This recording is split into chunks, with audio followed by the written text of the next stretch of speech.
করবে, মাগরিবের সময় আমার থেকে মাফ চাইবে।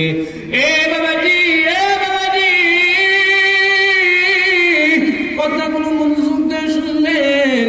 আল্লাহ রাব্বুল আলামিনের উপর কিরকম ভয় থাকতে হবে, আল্লাহ তাআলাকে কিরকম ভয় করতে হবে, আল্লাহ তাআলার উপর কিরকম তাকওয়া অর্জন করতে হবে। ওমর ফারুক রাদিয়াল্লাহু তাআলা আনহুর জামানায় তিনি যখন গভর্নর ছিলেন, ওই সময়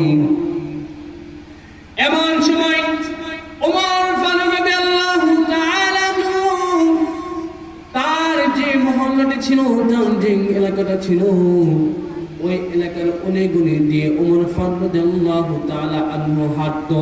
এমন সময় দেখে এক রাখাল কিছু ছাগল নিয়া, কিছু ভেড়া নিয়া, কিছু দুম্বা নিয়া সেখানে একটা জায়গায় গন্তব্য করছে।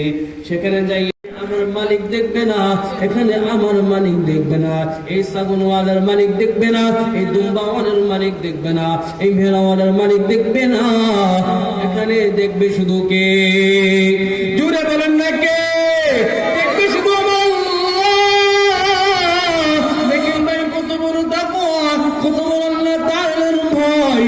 এই ভয়ে যদি আমরা দুনিয়াতে চলি, তাহলে আমার দ্বারাই কখনো নামাজ ছাড়া হবে না, আমার দ্বারাই কখনো ইসলামিক কোনো ইসলাম বিরোধী কোনো কাজ হবে না, আমার দ্বারাই কোনো ইসলামের কোনো ক্ষতি হবে না, আমার দ্বারাই কোনো কোরআনের কোনো ক্ষতি হবে না, আমার মুখে কোনো ইসলাম বিরোধী কথা বের হবে না, আমার দ্বারাই কোনো দিনের ক্ষতি হবে না। ভাই দোস্ত, বুজুর্গ, আজিজ, কথাগুলো মনোযোগ দিয়ে শুনবেন। ও পর্দার আর মা,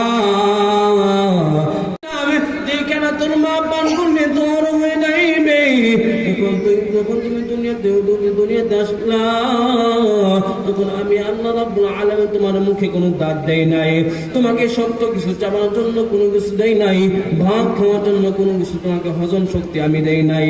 আমি আল্লাহ রাব্বুল আলামিন তোমার মায়ের বুকের ভিতরে এমন একটা মেশিন ফিট করিয়া দিলাম, এই মেশিনের ভিতর থেকে যে শরবতটুকু বের হবে, গরম হবে না, বেশি গরম হবে না, বেশি ঠান্ডাও হবে না, এমন একটা তরুণ জাতীয় জিনিস তৈরি করে দিয়েছেন। এই জিনিসটা খাইয়া তুমি যখন বুঝমান হইয়া যাইবা, এই বুঝমান হওয়ার পর তুমি আমার উপরে তাকওয়া আনবা, এই বুঝমান হওয়ার পর তুমি দিন চিনবা, এই বুঝমান হওয়ার পর তুমি আল্লাহকে চিনবা। ও আল্লাহ,